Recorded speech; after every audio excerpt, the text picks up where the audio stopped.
How to rate a Uber Eats delivery or leave a tip. Hey everybody, if you guys are wanting to do that, you can follow up these steps. All you gotta do is first of all head over to Uber Eats application.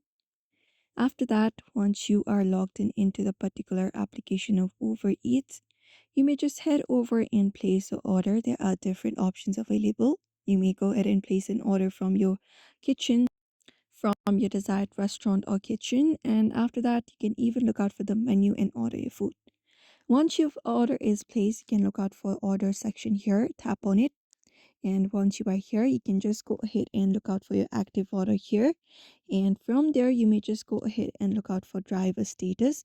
Like if you have ordered online, you can look out for driver status from here. Now all you gotta do is look out for the driver status, and when you are looking over the status, you can easily find a tip option.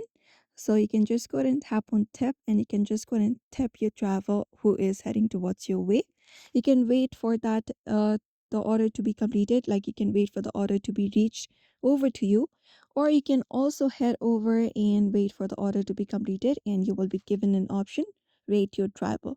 So you can head over and look out for 5 star, 3, 4, how much star you would like to give to the particular driver, and then you can just go ahead and rate your driver. So in this way, you can follow up the process. In order to do so, it is pretty quick and easy. So therefore, I hope this video was helpful. Don't forget to give it a like and subscribe for more tips and tutorials, and we will be seeing you in another video.